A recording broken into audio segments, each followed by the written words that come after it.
त्रेता युग का समय था। अयोध्या से वनवास जाने के बाद श्री राम, माता सीता, भाई लक्ष्मण के साथ पंचवटी में निवास कर रहे थे। मन का वातावरण शांति, भक्ति, सौंदर्य से भरा था। पेड़ पौधे, नदियां, झरने और पक्षियों की मधुर ध्वनि वहां को स्वर्ग जैसा बना देती थी। श्री राम और माता सीता उस समय अपने वनवास को भी बड़े आनंद से व्यतीत कर रहे थे। प्रभु राम का हृदय हमेशा अपनी प्रिय पत्नी सीता के सुख में लगा रहता था।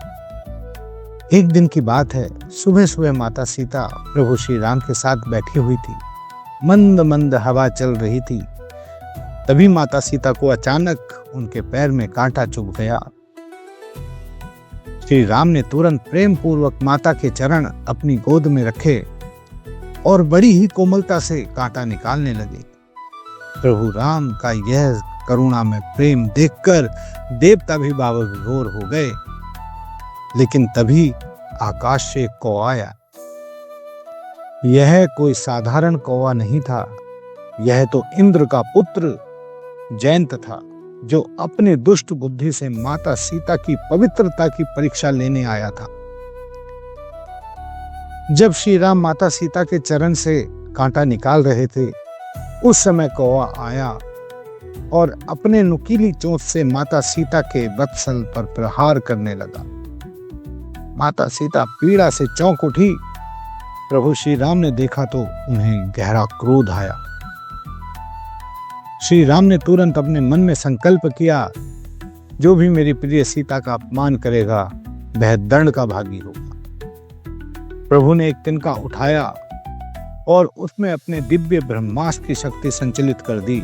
देखते ही देखते वह तिनका अग्नि के समान तेजस्वी हो गया और आकाश की ओर कौवे के पीछे दौड़ पड़ा। कौवा भयभीत हो गया। वह इंद्रलोक, यमलोक, वरुण लोक सभी लोकों में भागा। हर जगह शरण मांगी, लेकिन उसको कहीं भी शरण नहीं मिली, क्योंकि सभी जानते थे कि यह प्रभु श्री राम का क्रोध है। अंत में थक हार कर वह पुनः श्री राम के चरणों में आ गिरा। उसने सिर झुकाया और कहा, प्रभु मेरी भूल हो गई है। अज्ञानवश माता सीता का अपमान कर बैठा हूं, कृपया करके मुझे क्षमा कर दीजिए। श्री राम का हृदय करुणा से भरा था। वे दंड देने में उतने कठोर नहीं जितने प्रेम और दया में महान थे। उन्होंने कहा, जयंत, तुम्हारा अपराध क्षमा योग्य नहीं है, लेकिन तुम्हारी शरणागत भावना देखकर मैं तुम्हें जीवन दान देता हूं। परंतु नियम है कि ब्रह्मास्त्र व्यर्थ नहीं जा सकता, इसलिए यह तुम्हारी एक आंख को नष्ट कर देगा। ऐसा ही हुआ। कौवे की एक आंख चली गई और उसी दिन से वह आधा अंधा हो गया। साथियों, इस घटना से समस्त संसार में एक अद्भुत संदेश मिला।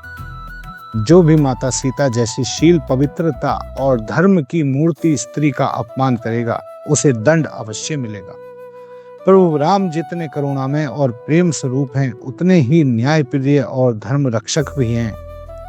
प्रभु की शरण में आने वाला, यदि उसने बड़ा अपराध भी किया हो, अनंत उसके करुणा का पात्र बनता है।